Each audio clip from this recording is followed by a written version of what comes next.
acclaimed author Clive Cussler. The hero, Dirk Pitt. You wouldn't deny an old friend an evening of scandalous behavior, would you? There stood the most exotic-looking woman Pitt had ever seen. He shrewdly watched his eyes wander to her breast.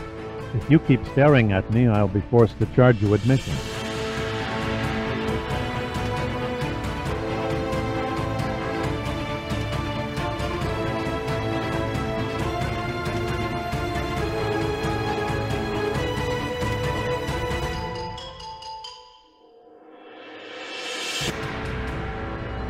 Pacific Vortex. Episode 1. The biggest ass in Hawaii. We're the same person. 3,000 miles away.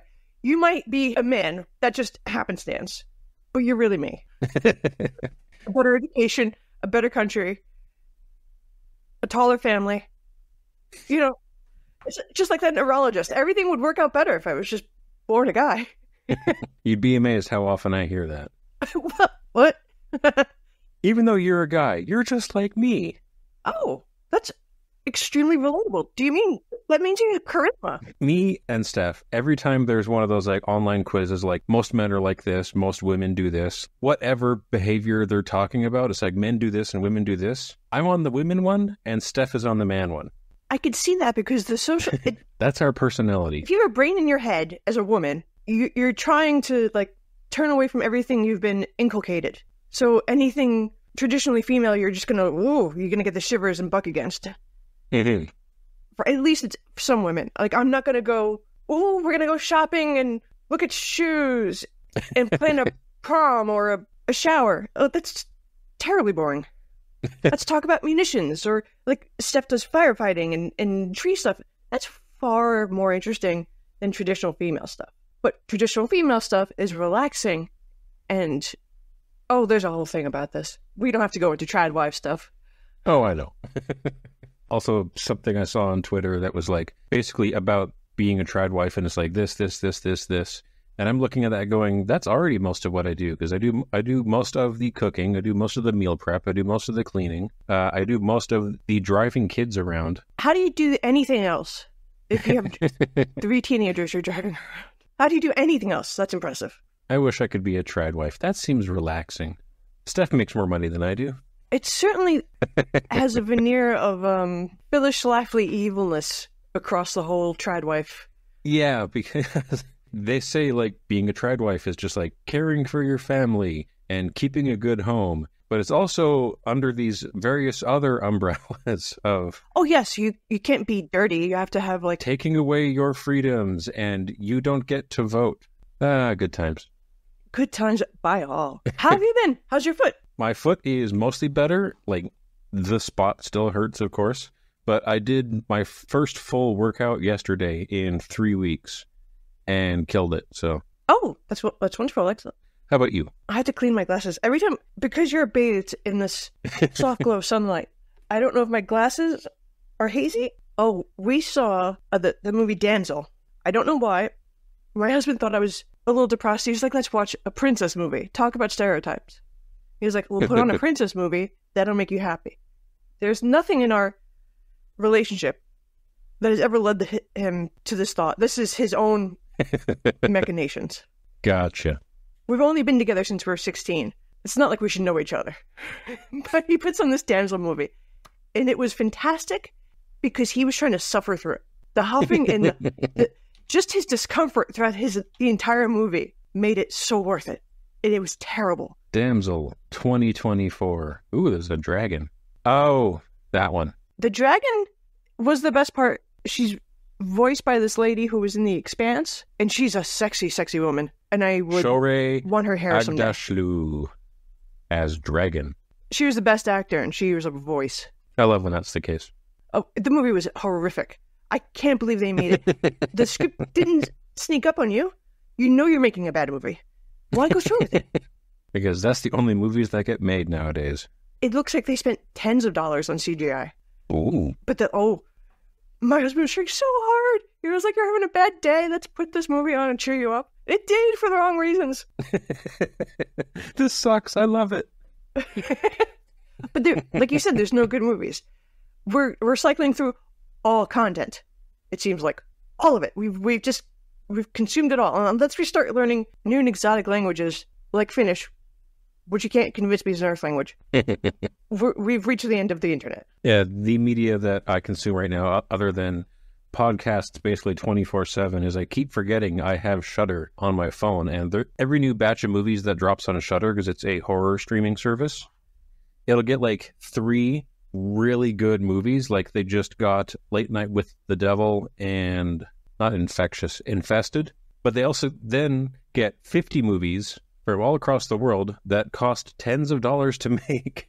And they're all enjoyable in their own way. Sometimes for what they failed to do, sometimes for like these huge swings that 8 people in Germany took while making a horror movie. I love that enthusiasm. Yeah. I will watch that. Bad horror movies are still good.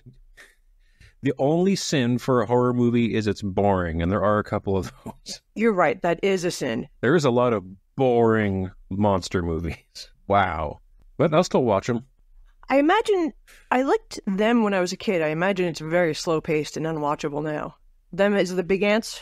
Oh, God, yeah. That's definitely been on Mystery Science Theater 3000. Oh, yes. I've seen their rendition of it. Is them the one with Peter Graves? Because that might be my favorite. It was my mom's favorite, so I remember seeing it. No, that's a different one. Repeatedly. Peter Graves has, I think, the giant grasshoppers. Whatever. Oh, I like the Big Ants. They go through the Holland Tunnel. I was like, I've been in that tunnel. I'm falling off the postcard. And then the payoff is a big ant. It would never play today. Now we need a board game. They're doing Monopoly. That'll be riveting. Oh, God. So I had 2 things I wanted to bring up. One of them, first off, a disclaimer. I don't really condone AI art. Like, definitely not AI graphic art. It's horrible. It usually sucks. However, I've been having a lot of fun with Udio, which is the AI music maker. And that at least lets you play with selecting instruments and writing your own lyrics. And you give it a style, and it basically has a few whacks at it. And let's see if this plays on your end. Pacific Vortex. Everybody come and check it out. That's amazing. Pacific Vortex. Our man Dirk Pitt is in a shootout. Is that a mamba? I was aiming for Hawaiian lounge music. With sexy ladies of unspecified ethnicity and bodies described with specificity. Pacific Vortex. Come on and get shot. The podcasts walking in and out of frame. It's a jam. It's a pop. It's adorable. It's better than the book. That cat has great timing. Unless she's there all day long. All day long. If I work from home, all day. And if I'm eating at the table, I have one hand out just to keep her from trying to stand on my food. Is this the life you thought you'd have when you were a kid and you were going to be a grown-up? Because I have the same thing. There's always, you're holding a baby and you have half a sandwich and it's getting cold. Yeah. Once you're an adult, there's always interference when you're eating. You're fending something off, tending to somebody else's needs. Work is calling. I thought it would be like that long table in Batman. You know, the good Batman. Where they had Could you pass the salt? Yes. Seen that 100 times. Well, you said the second thing to bring up. Yeah, I mentioned it on the weekend, and you were far too excited, but maybe it was so exciting. Maybe you're the right amount of excited, and I'm just very jaded. But we've been reached out to by another small podcast to possibly do a crossover, the Escapist Room podcast, which is a brother and sister revisiting the movies they loved as kids. Last October, I think, they did Clive Cussler's Sahara, and they've both read a whole bunch of Cussler books growing up. And they found our podcast, and they like what we do. I've listened to, well, at this point, it's been a very busy weekend. I've listened to half their Cussler episodes, so I haven't really listened to too much of their stuff, but they seem nice. I can't wait to meet them. This sounds incredible. I just can't believe somebody else listened, and they're not a bot, and they proved it by reaching out to you. This is amazing. They exist. I'm so happy. Hustlers, Topper texted me. That's a twister. And I was standing in Home Depot and I was like, it was equal parts. I'm excited and scared and shocked. Yeah. Also, in the last month or two, our listenership has gone up a lot on Podbean and Apple Podcasts. you crazy bastards out there. I love all of you. We really appreciate it. And this is the Cussler Hustlers. Me, this voice you're hearing now, I'm Nancy. Over there is co-host Topper. Hi, everybody. Me and the cat. And this is arguably untrue, but the only Clive Cussler podcast on the internet. It seems to be. We don't take facts seriously here. People dip their toes into Clive Cussler and go, that's enough. Oh, you know how I'm always telling you, I have to whisper because she's here. My daughter is brilliant, wonderful. You're sick and tired of hearing about that. So listen to this. I'm teaching her how to drive. There's a sign. The cat's trying to be in your mouth. Yep. That's get a room.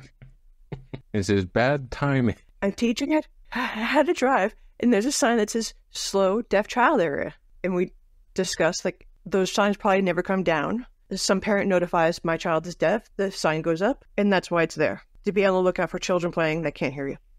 Mm-hmm. And then we get to a spot that says slow duck crossing. And she asked me, how do they know the ducks are slow?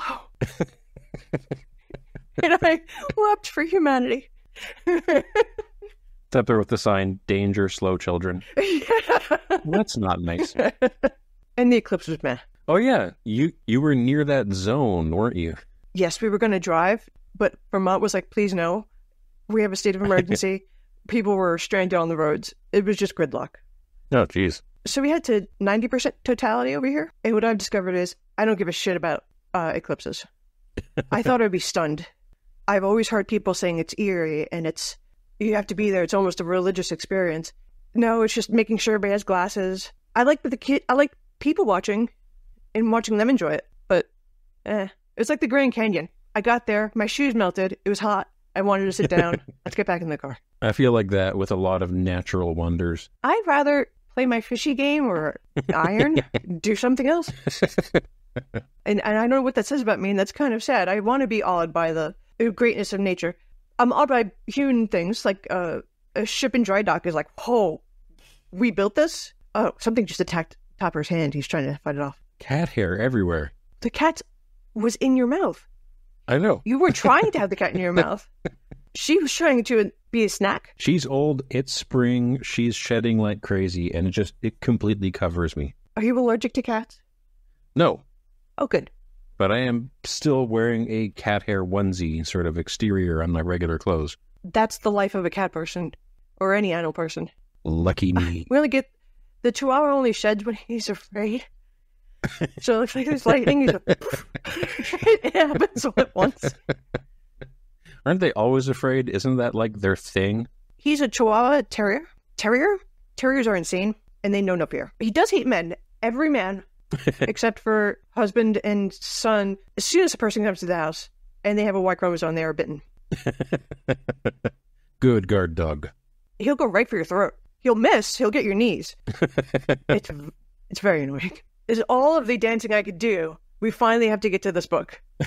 We are at Vortex. It's just Pacific Vortex. Pacific Vortex, which is book 6, but also book 1. This is the first book Clive Cussler ever wrote about Dirk Pitt, and he didn't think it was ready to publish, which I think means he shopped it around and everybody said no. Yes, and it has some language that today is very, very questionable. Yep. But I wanted to show you the first one that Amazon sent me. This is a double-sided copy. One side is in Romanian, and one side is in French. You are finding, like, amazing rare printings of Clive Cussler, which shouldn't be a sentence that exists. I'm lucky to have gotten an actual English copy with plenty of time. There was no problem with that. But when I texted Amazon, I've got to return this, they're like, no, you keep it. Here's your refund. Yeah, I think they do that with... a lot. So many things now. It's just easier than trying to get it back to them, because what the hell... How are they going to possibly resort it at a fulfillment center? No way. Not this. I was testing ironing boards, and they won't take back any of the ironing boards. You know what takes up a lot of space, and you don't want more than one of? Ironing boards. This mug I bought for a gift, but it came pulverized. It was just a pile of dust. That they wanted back. Pacific Vortex. Pacific Vortex. Pacific Vortex. We should dive into this. It's based off of something we all might have grown up with and loved, the Bermuda Triangle. Oh, I loved the Bermuda Triangle as a kid. Oh, God, It yeah. was so mysterious. We had all of those Ripley's Believe It or Not books and Tales of the Supernatural.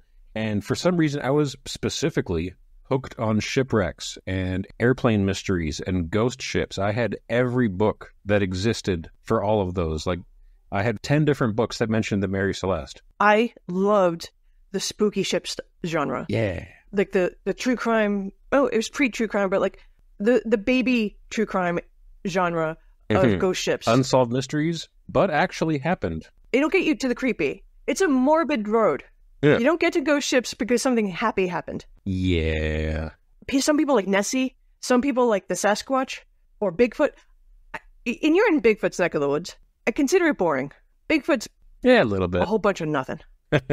But mysterious vortexes at sea, I am on board for this. Me too. And there's some stunning writing in this book. And there's some racism that I was thinking that maybe we should skip this book altogether so you don't get fired. It's fine. Like, we're doing a critique. This is not an endorsement. Oh, this is not an endorsement. This is a reflection on what was acceptable in the past and why we're so much better, and we have to continue to get better. Right now, the bar's on the floor. We're not doing good. But we were so much worse. I will swear that the later Cussler books do get pretty good. I believe you. I've read those books. We'll get there someday. We will. We will. And there's nothing... Okay, that's not true. There are lots of things wrong with this book. There are some redeeming qualities to this book. Is it? Yes, Like, I agree with that. the action is fast and well written, and you can definitely tell like he was really trying for James Bond-esque in this one, because boy, those early James Bond movies, I don't know if it was just a matter of it was easier to film on a budget, but a lot of the like biggest and best fight scenes happened in luxury hotel rooms, and I think that was just so they could go to a different country and film half the Bond movie in the hotel and then leave. Oh, that's a wonderful idea. This has the exact same fights in hotel rooms and important meetings happening in hotel rooms, and then a car chase, and then back to the hotel rooms. Well, this book was written on a budget somehow. didn't the Broccoli brothers do the shoestring budget for the first James Bond movie? Maybe they were in charge of locations. So they got there, they looked around their hotel, and they're like, good enough. We're filming a movie here, and we are going to try and get through this book in less than 9 episodes. We're going to try and speed up some of these because it's fun, but 9 episodes is too much. Yes, we're going to try and zip through this one. I listen to Stephen King podcasts, and they cover Stephen King's biggest books in 5, or 4, or 3. Have you considered we're just not good at our jobs? And that's okay. I think that's true. This isn't a job. We're doing this for fun. It's not a job, it's an adventure. Yes, we are. Just like he wrote this book for fun, clearly he was trying to channel his inner Herman Melville. Oh, he was having a ball. And we get wonderful phrases like the Department of Underwater Warfare. But that started at the beginning. Or before the beginning, the prologue. Yay, prologue. We meet Commander Felix Dupree, and he is described as the most basic biscuit ever. He is just plain non-charisma. He's stuck in his job. He was passed over for promotion, but he's known as staid and stable, boring, By the books, dependable, predictable, and respectable. and he is in charge of the Starbuck, the world's most advanced submarine. It was designed by computers. All of the things in this submarine were computer designed. Every aspect. Even the computers. Computer designed. This, if I'm right, this was written in like 68, 69. Computers were like the cutting edge of technology. I even wrote, look, in my notes, ooh, computer designed. So he's got to test, as much as he's finicky about, or he's feeling blue about his lack of promotion, he's a commander of a submarine. It's brand new. He got a brand new one to test, and he's road testing it. He's on the Shakedown cruise. They're going to Pearl Harbor, Hawaii. And they're doing maneuvers to test this new submarine for safety. Mm-hmm. And they see something off in the distance, and they notice the ground isn't being, I don't have the words, Topper. The seafloor is rising beneath them. Yes. And it shouldn't be doing that unless there's an island out here. But there's no island out here. It would be on the map. Yes. And then they spot a fog bank, which Couldn't happen with the weather conditions. Fog banks need cold air to mix with warm air, and this is all warm air. And the last thing we know is Commander Dupree's like, let's go check it out. Yeah. Scooby-Doo style. I'm tired of being by the books. Let's go have an adventure. And then it hard cuts to, it was never seen again, 160 men lost at sea, and a furlong. All souls lost. And then chapter 1, we meet Dirk for the first time, and he's on the beach, and he's wet. And sandy and craggly. A 6'3", deeply tanned man with a hairy barrel chest, moist and muscular, hard but friendly. Like, he really had that he's all things to everyone description down pat. I think there's a song that the kids like by the comedian who did an indoor special during COVID. Bo Burnham. He's like, I like your brown, green, blue eyes.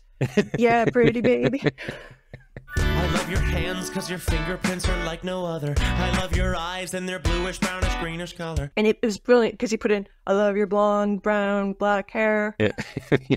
This is that of books. And while he's just on the beach, he clocks something at the corner of his eye, a yellow cylinder, and he almost gets caught in a riptide. Or he does get caught in a riptide. He swims out. Trying to catch a yellow thing. He swims out through 8-foot waves on a Hawaiian beach. This is like surfer's paradise, and he swims through all of it. This isn't Coney Island. This isn't an inlet that's protected with like shallow waves that just toss you around like a nice Caesar salad. This is a Cobb salad. He's getting really tossed. Yep. The Pacific does not care for your safety. He manages to get the capsule and looks back at the beach and thinks, well, fuck, that was stupid. And I really liked the line, there's no way that he could swim back to the beach. Mark Spitz could have done it, but he didn't win all those gold medals at the Olympics by smoking a pack of cigarettes a day and taking several shots of Cutty Sark at night. This is the most self-deprecating thought he has ever had. But also, God, he's manly. He drinks, he smokes. This is the most self-reflection Dirk Pitt ever does. He uses the capsule like a boogie board, and he, like, rides the waves into the beach. I appreciate the Mark Spitz reference. There is a 7th grader who's on a swim team. He lives up the road, and he is a swimming phenom. And he was talking to me when he was little, and he was telling me all about Mark Spitz. And hearing that from, like, a 5th grader, like a small person telling me about Mark Spitz. I'm too young to know about Mark Spitz, and he's the world. Time is a flat circle. Hearing about Mark Spitz from the front, the back, everywhere. I think my equivalent of that is when my son started really getting in metal around age 14, age 15. He had a lot more time to watch YouTube videos than I did, and so he's telling me stories I don't know about, like, the earliest metal bands and all the stuff that I was into, because he's seen more documentaries than I have. That's a fun way to bond. That's beautiful. Kids these days. With being emotionally intelligent. Easy access to documentaries. So this guy just jumps in the water. I thought he jumped in because he was like, is that a yellow bikini? I got to save a broad. That's where my mind went immediately. He might have. Or that's his ADHD, and he just, like, squirrel thoughts just, ooh, shiny, and he has to go get it, and then he realizes, oh, I'm in danger now. Fair enough. I was young once. I was caught in an undertow. And you do get, when you're out looking at the beach that's far away, it seems impossible. You're never getting back there. You're like, oh, that was dumb. I have had that particular experience. I've done that, actually. God, how old was I? 7 or 8? We were at camp, and there's these huge wooden wheels that are basically giant hamster wheels, and you can paddle around on the lake with those. Like, you're on the inside of them, you're climbing, you're using your arms and legs, you can actually get up at a pretty decent speed. One thing we didn't realize is as the sun is setting and the wind really picks up from one specific direction, you cannot paddle into the wind. And me and my friend, we're out there side by side for an hour going full speed towards the beach and not getting closer until an adult finally noticed us. Oh, you guys must have been exhausted. Yep, and a boat came and got us. Oh, it was a friend of mine and her little brother, and we were trying to keep him afloat because we were supposed to watch him, because that's how the 90s worked. You have 3 small children, they're in charge of each other at the beach. So I was more afraid of being in trouble than dying. And the lifeguard came out when they noticed us and saved all 3 of us, or we were dead. Good times. It really was. I missed the adulthood of back then. I could have, as a parent, just taken a nap on the beach and let my infants just go hog wild. Whatever happens, happens. But this knucklehead doesn't come back with a bikini babe. No. Just a cylinder with a mysterious message wrapped in oilcloth. Yeah, he unscrews the capsule, he looks at the papers inside, and gets a cold, spooky shivers, and he hops in his car and drives off. Do you know at this point how... We know the Starbuck was lost. The U.S. had to make an announcement that they lost the brand new submarine. It was a scandal and an embarrassment. How much time has elapsed between the prologue and chapter 1, do you think? I think it's a couple weeks. So it's still fresh in the memory. Yeah. This is a news cycle that lasted like a year long, so it was still not like today. We're one day and we all forget. Watergate lasted for years. Trump had toilet paper on his shoe leaving Air Force One. That should have ended his life with embarrassment. That wasn't even one news cycle. Tangents galore. Anyhow, Dirk's got the cylinder. He realizes it's important and it's creepy, but he's only wearing a very, very tiny bathing suit. Yes, wearing only a bathing suit. He drives to Pearl Harbor and, in true Dirk Pitt fashion, immediately gets into an argument and almost a fist fight with the first high-ranking officer he comes across. Which is completely unreasonable. He's just wearing a banana hammock. He's trying to get into a military base with a cylinder of unbeknownst objects. Could be inside. And, in true Dirk Pitt fashion, he won't say who he is until the last possible second.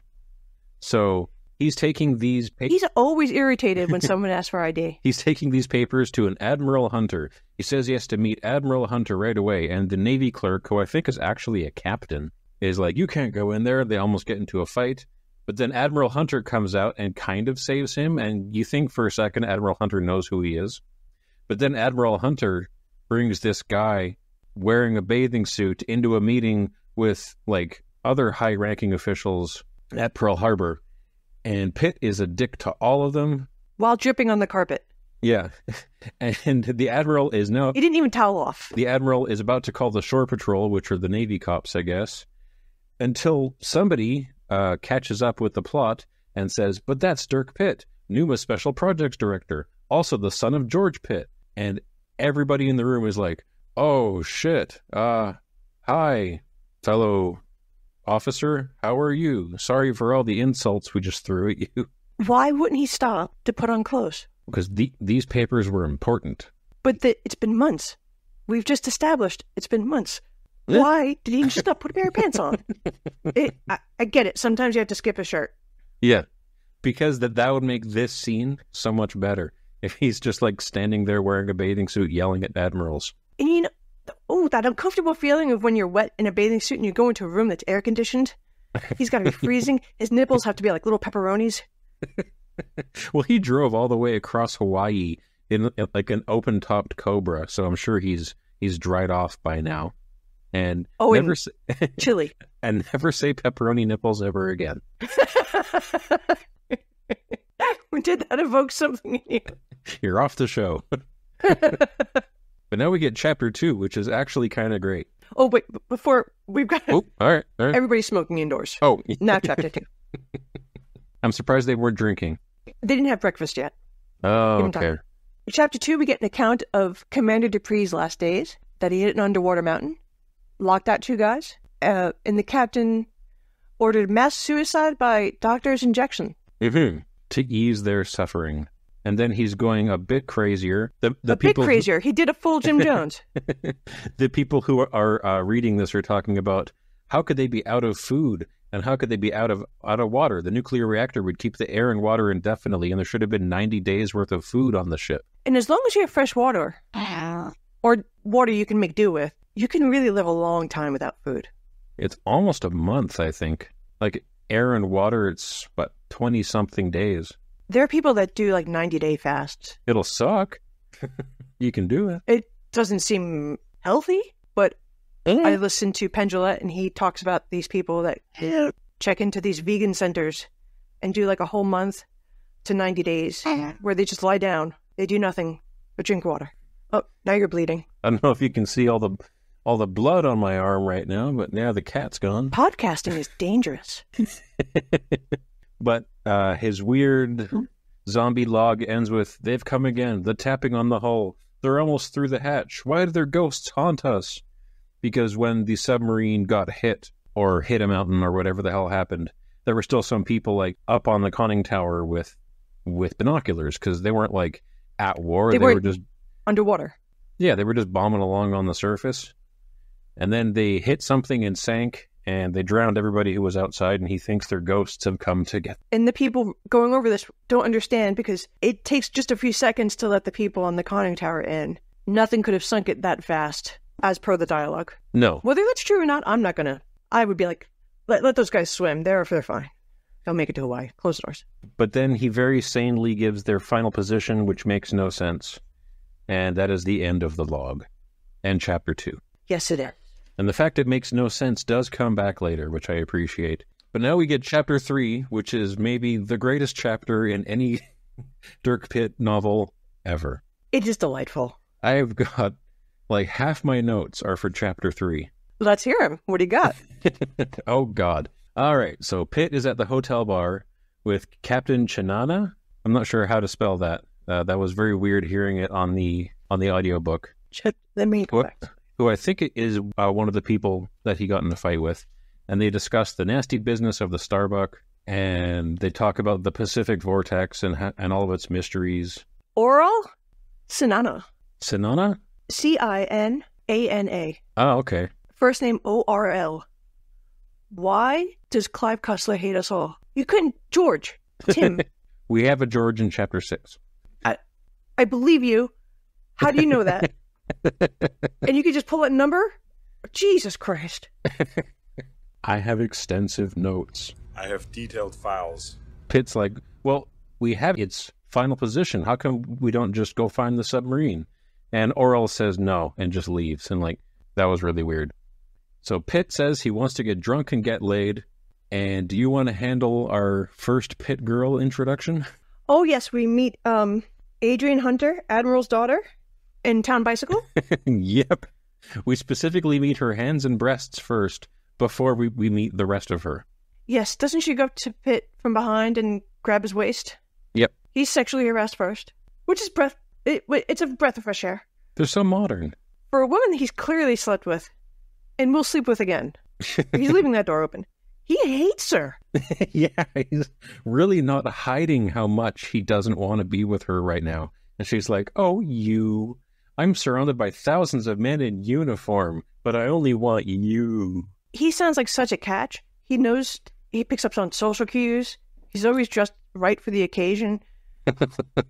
Women, of course, would go bananas for him. I wonder if he's at the hotel bar in a bathing suit.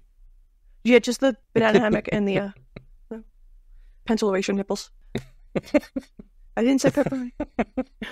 Then we get a Don Juan reference. Because another girl comes up and tries to talk to Pitt. And Adrian Hunter's like, you're cutting into my territory here. Girl fight over Pitt. And Clive Cussler trots out the line, he's a regular Don Juan. Which I haven't heard since visiting a woman that could have been on the Titanic when I was 5 in the nursery home. I think I've definitely heard that reference most because it's in Les Mis. But I don't know the last time it's actually been in, like, contemporary media. Like, yeah, he's a regular Don Juan. Yeah. Now it sounds racist instead of, like, saying he's a seducer of women. You don't know what, if you're wearing a red hat, what does it mean? I don't even get the red hat reference. Oh, it's if it's a MAGA hat and somebody says... Oh, that red hat. The tone can change when the message is delivered from person to person. How does that guy mean it? How does that lady mean it? But yeah, the other woman shows up. It's the most exotic woman ever. She's tall with red hair, gray eyes, and impossibly curvaceous, although we get more details on that later. And the line from Pitt that she was the first woman to ignite his passions on first meeting since 5th grade. I don't know what is about Pitt, but I'm not sure I like it. And I read that and went, ew. I'm like, I went to Catholic school. My first crush was Jesus. He was the only guy I would see topless, so I have no room to judge. Fair enough. He was ripped. Jesus has abs. That's why I don't like guys who smile. That was written into my hard drive. Also the line, Pitt was trapped in the no-man land of the sex battle. as the newcomer calls Adrian a tramp, and Adrian tells her to get stuffed, and they're like arguing back and forth. At some point, they take it outside? The women go off to talk, in quotes, and then Pitt orders a double and just it's like, all right, I'll wait here and drink, I guess. Which I don't fault him for, because whatever is happening between those two is madness. Yep, especially when Gray Eyes returns with a black eye and a bloody lip and blood trickling all the way down into her cleavage. Admittedly, kind of hot. Dirk, this is when you leave. It is hot. Why is that hot? But I agree it's hot. She's a fighter. There's some self-reflection we all have to do there. And Summer knees Dirk in the groin. Yeah, they go for a walk on the beach. Pitt goes in for a kiss. Like, his brain is shutting down. He fully admits, like, I don't know what's happening. Like, I'm not in control. She's so hot. I can't resist myself. And yeah, just knees him in the crotch. Yes, very hard. It makes his ears ring. Not a word. He goes down. No, not quite. He has just enough reflexes to crack her on the jaw, knocking her out. So yes. He does go down. He punches her in the off button. He does go down, but she goes down. And he spends 4 minutes recovering from the dick kick, which, having been hit there, it takes a few minutes to just sort of figure out where your extremities are and make sure your bones still work. I understand. I've never had that kind of pain. I've only witnessed it repeatedly, because any child we watch is always crotch height.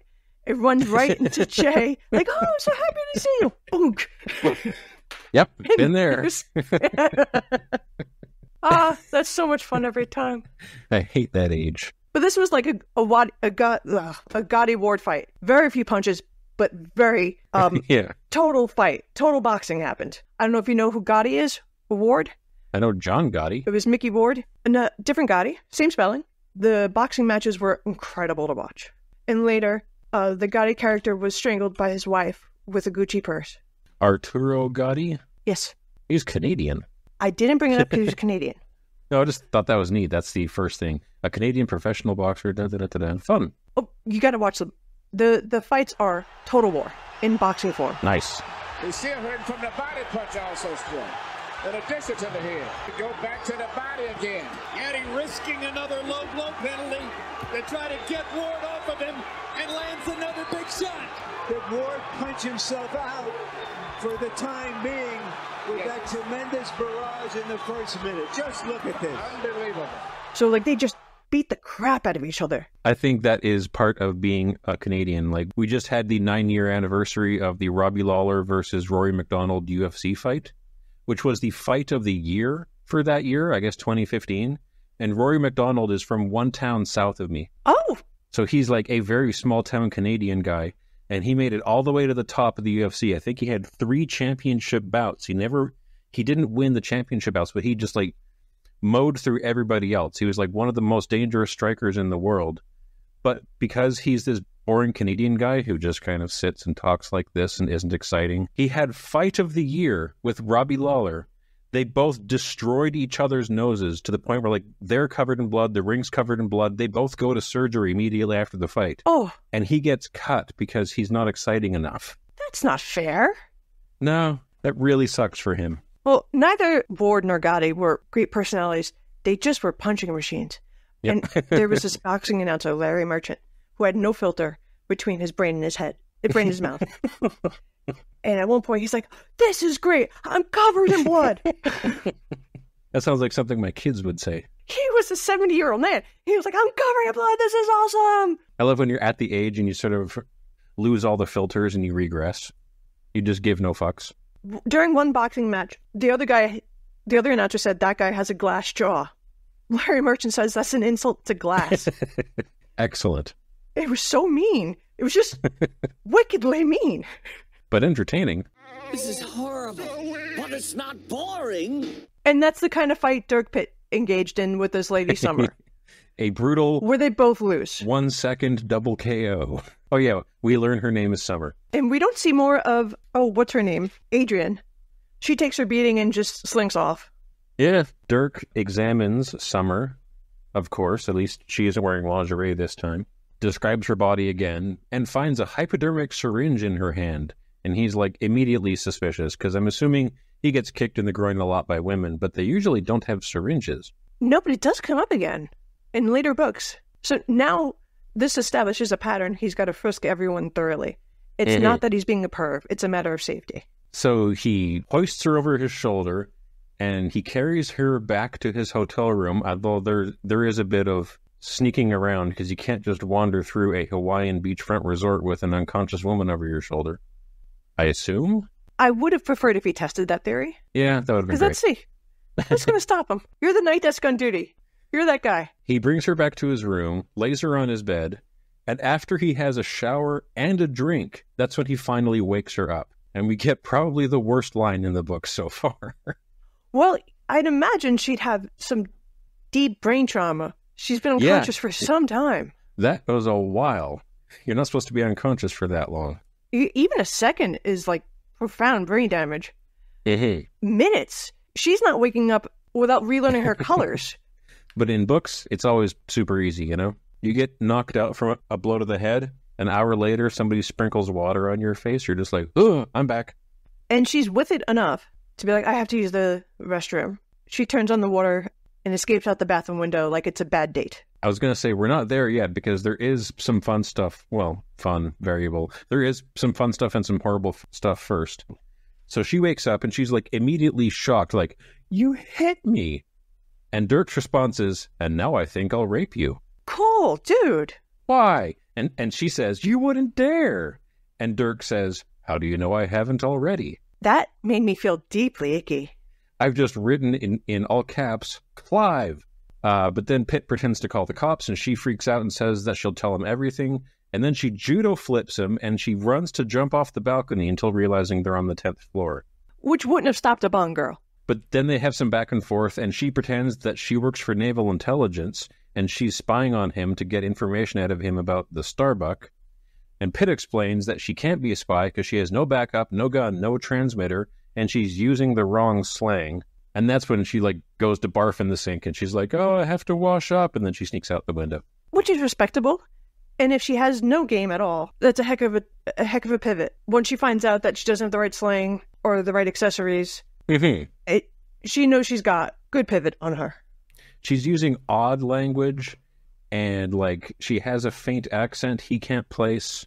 And then that's why the song I made says sexy women of unspecified ethnicity, because parts of her look Indian, parts of her look Irish, parts of her like he can't figure out what she is or where she's from, but he does not stop trying to like label her. So she has like long red hair, dark skin, gray eyes, apparently the biggest ass in Hawaii. 3 axe handles wide.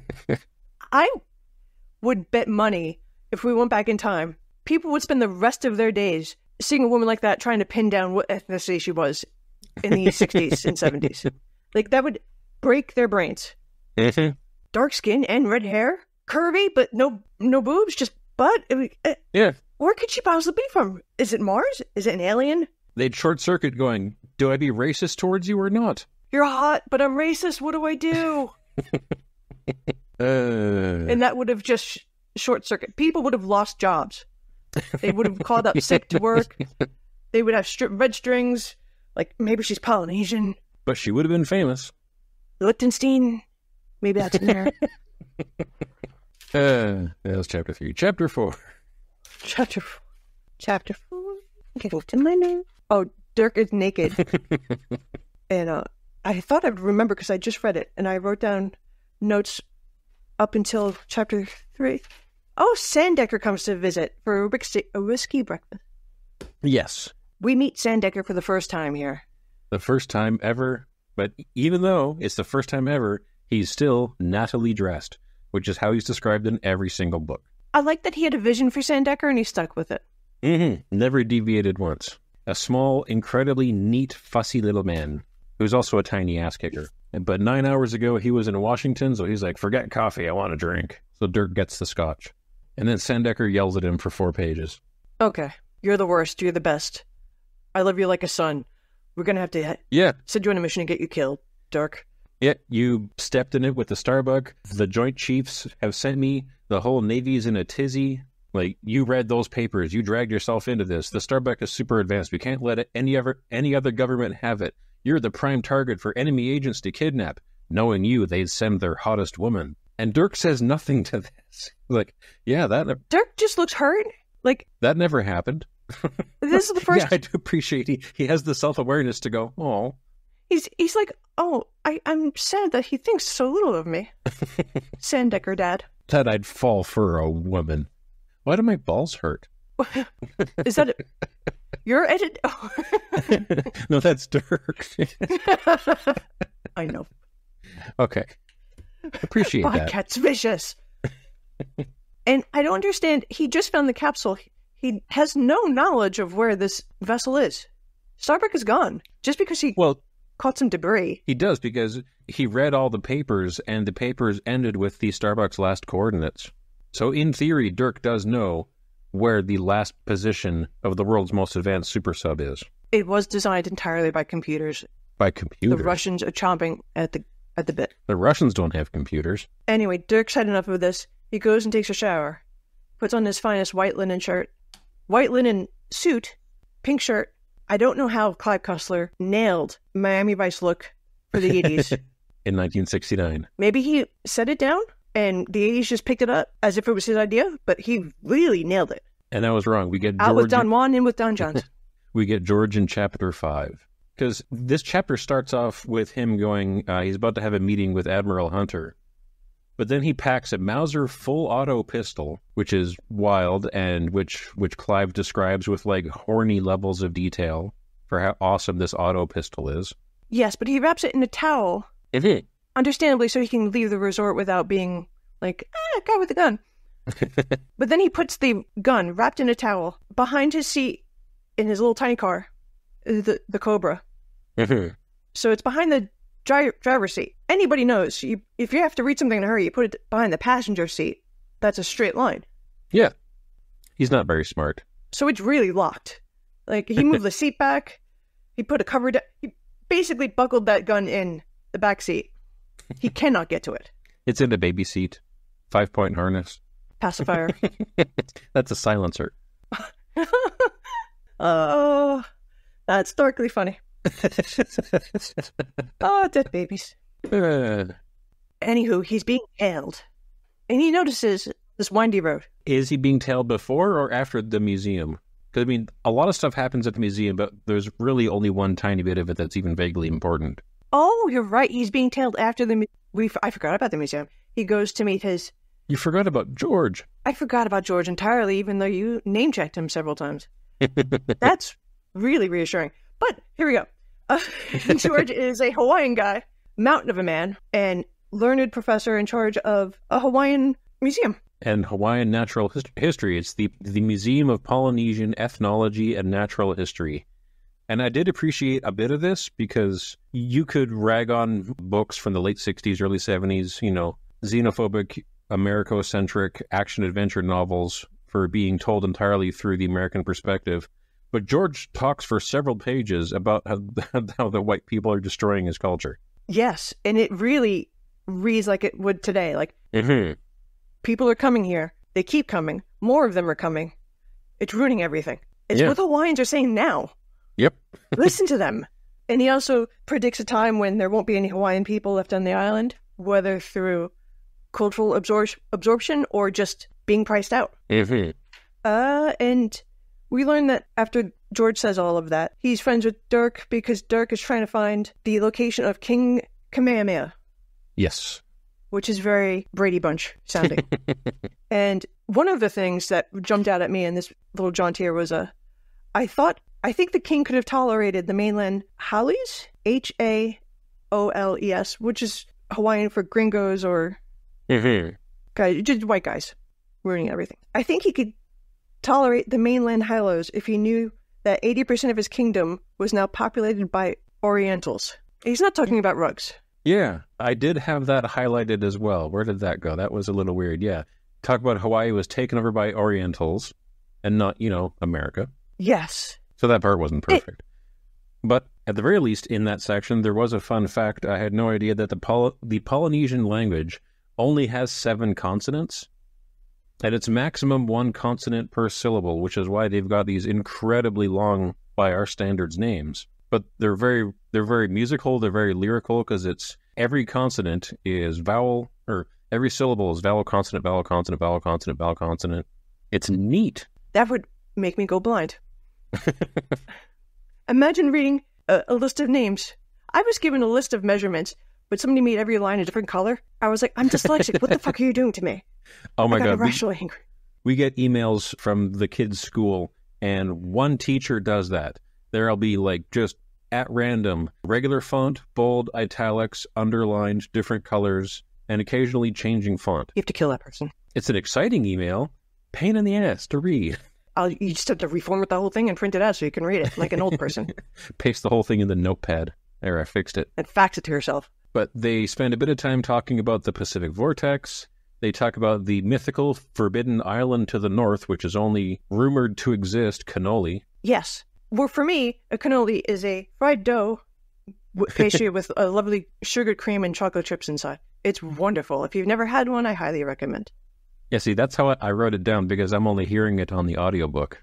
I assume and they say cannoli? I assume it's spelled different. They say cannoli. Oh, it's spelled cannoli. Oh. So well, it's all right then. Cannoli Island. Cool. It is the island of Cannoli. The people there forsook their gods and became powerful and warlike, raiding the rest of Hawaii for slaves. And right after World War II, a man came here every day for a week, learning everything about cannoli. And Dirk's like, you remember him from that long ago? And George says, yes, he was a giant with golden eyes. I'm sure this isn't plot relevant. Oh, how could it be? Yeah. A World War II reference? Let's just let it go. After a sudden, massive info dump out of nowhere? And we learned that the sea came and swallowed up all the cannolis, the people of cannoli. I like your version better. Because they were too evil to live. And Dirk likens it to Atlantis. And George is like, And George is like, yeah, this is way cooler than Atlantis. You white people have your sunken island stories, we have ours. Don't mess it. Ours is on fleek. And then, with this knowledge, we learned that King Kamehameha was buried in a grave underwater, in a cave, never to be found. Also, something will come up at all. Probably not. But once he's already running late for his meeting at the base, so he's taking his time at the museum. He's already 2 hours late. Gets back in his car. Now he realizes he's being tailed.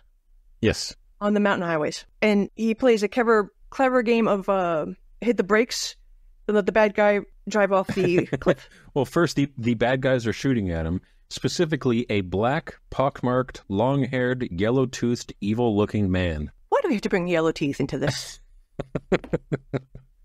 Also, how can Pitt see his yellow teeth from, like, the rearview mirror during a car chase? Pockmarks? And Pitt's like, oh, I wish I could reach my gun. Oh, I can't. Oh, yeah, that he's trying to reach, but he's like, this guy has an oily T-zone.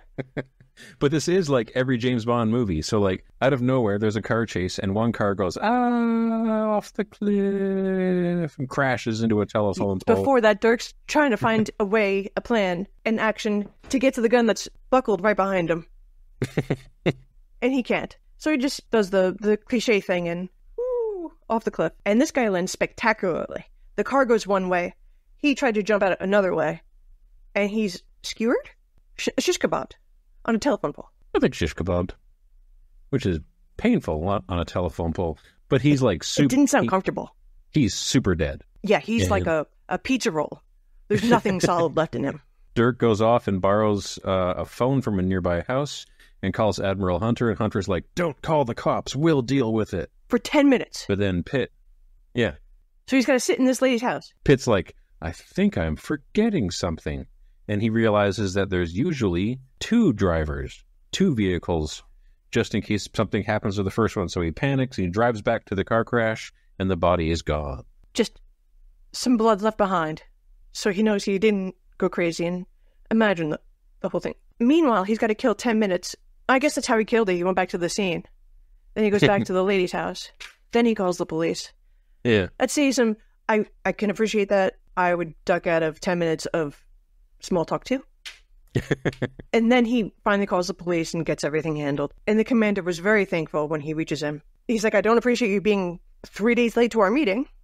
Thank you for calling me first after you murdered the spy following you. When Dirk apologizes for overlooking that there's two drivers, is that like in a book someplace? I'm always like, how does he know all of these details are wrote in boilerplate? There's always two drivers? Well, there better be. He knows an awful lot about spies because he figures out that Summer isn't a spy because she doesn't have all the spy shit. But then he figures out that, these people obviously read the book because they had two separate vehicles, one to act as cleanup for the other one. So there's an official manual. Oh, yeah, there has to be. Oh, it's like a Tobin Spear guide for spies. That reference is for no one because we're old. I watched Supernatural. Ghostbusters. And the X-Files has Tobin Spear guide. It's from Ghostbusters. Oh, I am deeply offended. It was referenced in X-Files and Supernatural, but yeah, you're right. Ghostbusters was first. I'm sorry. It has been a while since I've actually seen the original Ghostbusters. I need you to actually bleed into the earth now to atone for your sin. Ghostbusters. All right, are we going to dive into Chapter 6? Chapter 6? Oh, he goes to a hut, and he's asked for his identification again, and he's real pissy about it. Surprising. Why do I have to prove who I am? To get to a secure place on a government facility. But inside the hut, there's the elevator, and he goes down like 200 feet to a gigantic underground secret base that has wall-to-wall plush carpeting. I appreciated that. And a bevy of... Sounds allergy-friendly. And a bevy of sexy naval secretaries. Who are they're just matronly, so they're not sexually overt. They're classy sexy. Yeah, but... They don't know they're hot. But he specifically separates the people down there into naval women wearing short skirts and walking around carrying papers, and naval men who are like... In their whites. Talking amongst themselves and having meetings around maps and stuff. Like, they're doing important things, and the women are all like... the typing pool. Yes, they are the typing pool. In military regulations, I was in RTC, that skirt hits the middle of your knee. You're in trouble if it's above your knee. Well, this was the 60s. And this was also Clive Cussler's fantasy. Oh, I forgot about that aspect. You sprinkle in the 14-year-old boy. Yeah. He probably didn't look up the skirt regulations. We get the Marvel dialogue of Hunter saying, "You're late," and Pitt says, "Traffic." Yes, he's very clever. So manly. And I don't get why the men are in naval whites, the women are... Usually there's a season or an occasion for a dress. And everybody's in the same... Either you're in battle dress, everyone's wearing fatigues, everyone's wearing navy blues because it's winter, or naval whites because it's summer and they're at sea. Like it's odd to have a mix. Just a fashion note there. That's more than I know about this. You don't see the Navy guys in the same command with a mix of uniforms. Yeah. Well, this is what we're doing today. Wear that. They're very informal here in Hawaii. Just wear whatever you want. I can't believe they don't have Hawaiian shirts as part of the uniforms. In my mind, I assume Pitt's wearing one right now, even though you did say it was the white linen suit. With the pink shirt. Some officers ask, like, who the hell's this guy? Why is he here? And then Hunter describes how Pitt is basically a superhero. Yes. Like, he was in the Navy. He won all these... I didn't even write them down. Like, he won all these medals. He's, like, been in... Well, he wasn't in the war. He was with Chesty Puller. He was in the Battle of Guam. Maybe it was Guam. And then most of this chapter is just another giant info dump about the Pacific Vortex and how many ships have sank there. And they specifically make up... I don't know if it's made up. The SS Lily Marlene in 1968, I assume... Like, I found reference online to the actual ship, the SS Lily Marlene, but I think that it was just like a shipwreck somewhere, and Clive took that and wildly expanded it. I can appreciate that. There's tons of shipwrecks, the nature of human beings and all. Mm-hmm. We've been making floaty things for some time, and naming things forever. So, he doesn't have to make it up himself. Go with one that's tragedy tested. Also, fun fact about the Pacific Vortex, it started just after World War II. There was no mystery zone before World War II. And this, unlike the Bermuda Triangle, this Pacific Vortex does not take planes. Mm-hmm. So the spookiness doesn't transmit to the air. Thank goodness. That'd be weird otherwise. You don't want your paranormal activities to be airborne. If we've learned anything from COVID, airborne is bad. Yes. The quick run-through of the story of the Lily Marlene. It was a boat with a film crew out of California. They were going to film something. They sent a mayday for 12 minutes and then silence. And then the radio came on again, and a nearby Spanish ship picked up, They came out of the mist. Captain's dead. Everyone's fighting. No one's safe. Arg! And the Spanish ship shows up, finds the boat intact, still moving along under power, and everybody is dead. Their skin turned green and their faces melted off. Even the dog. They killed the dog. This book was written before that law was passed by Congress where you couldn't kill the dog in fiction. I know. But that's not true. You're right. There was no law passed by Congress. I was going to say, no, I was going to say, because Raise the Titanic, what is the first thing we see Dirk Pitt do? Comes out of the snow and machine guns a dog. Here, Dirk Pitt comes from the mist. I'm going to kill your dog. We have an established precedent of dog killing, and I can hear your dog barking angrily in the background. Yes. These mics are good. Apparently. Oh, and I forgot, when he got to this station, we're going to go back a little bit. Yes. And he thought it was just a hut. He was like, how is this a military facility? It's just subterfuge. The hut was atop the elevator shaft. So the guy had a stump and a flap opened.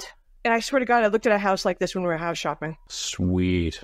I love secret passages. The house we looked at, there was a ladder. Dirk Pitt had an elevator going to the center of the earth. This was just like a Silence of the Lambs pit in the house we looked at. Survival bunker? Onion den. Ah, cold room. Gotcha. It was so much more disturbing than that. But we're just not going to talk about that right now. You did say Silence of the Lambs pit. That is a bit more elaborate than a cold room. It was very engineered. And the house had clown decor everywhere and quilted walls. Ooh, classy. And the ceiling heights were all over the place. Improv. Yeah. Around here, one of the people I used to work with, his friend did a lot of, I guess you'd say, off-the-books construction. And there's a surprising number of houses around here that have underground passages from their basements to a buried shipping container somewhere in their yard where all their survival stuff is. I always wonder how that's going to work out. Because my plan is to not waste a second of time or thought on Doomsday and then just mug some motherfuckers once Doomsday comes. That's the American way. I don't think Doomsday is coming. It's not something I'm going to pour time and effort into. I don't think it's coming in nearly the same way that the preppers are. I just think the preppers, that's kind of a kink they have. Mm-hmm. But they're too stuffy to say it's a sex thing. It does kind of feel like they're desperate for the end times. They're really wishing for it with glee. Where only manly men like Dirk Pitt will survive. So you're off the books contractor friend. What's his plan? He knows where all these things are.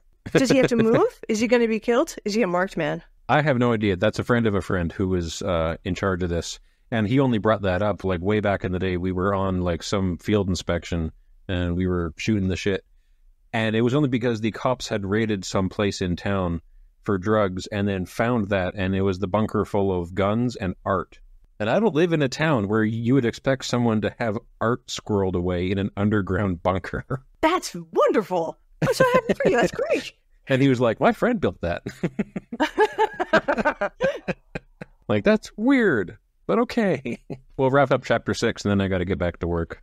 Okay. There's more talking about the Pacific Vortex. I do like the commander that says, what if it was aliens? And everyone tells him to shut up. And Pitt says, no, I think he's onto something. Yes, and Dirk comes up with a thought that is an obvious thing. You searched far and wide for the Starbuck. Your search area was 3 squillion square miles.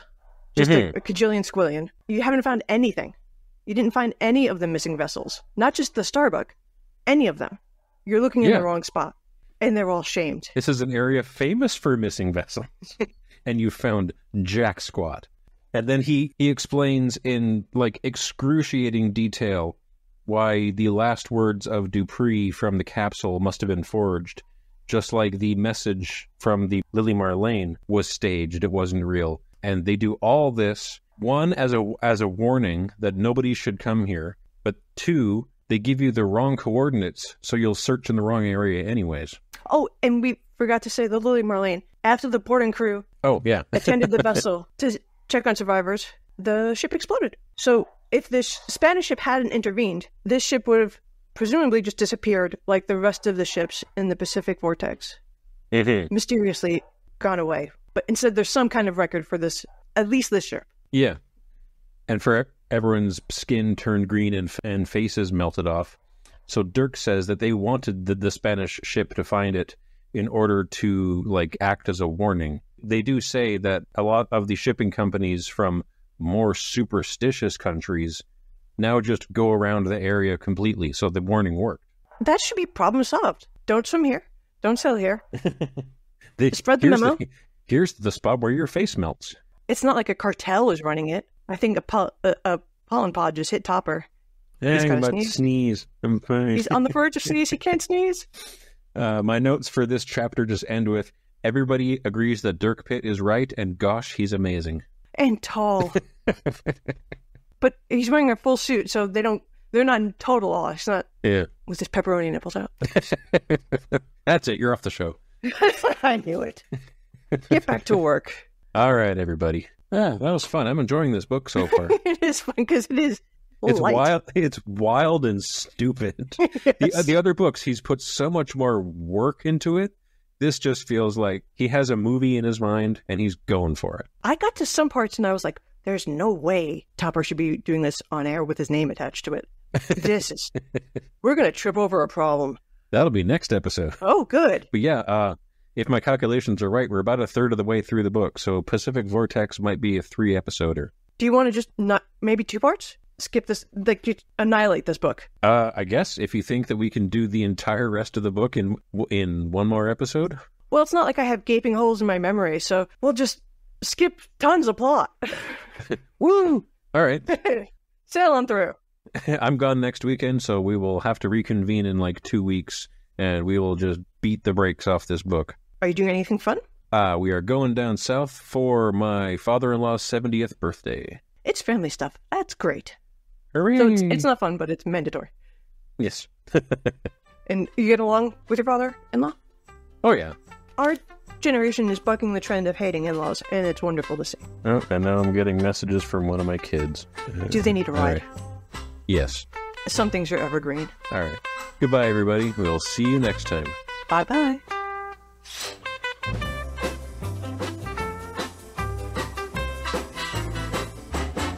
Pacific Vortex, Hawaiian sands and watery graves.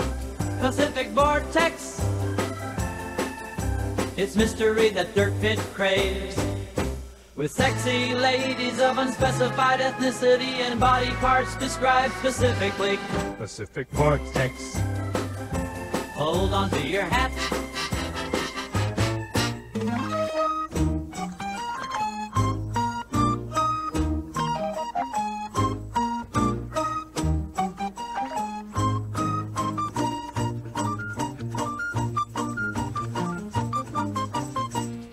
This has been Cussler. Hustlers. Pacific Vortex, Episode 1. Your hosts have been Topper and Nancy. Find us on Twitter and Instagram at Cussler. Hustlers.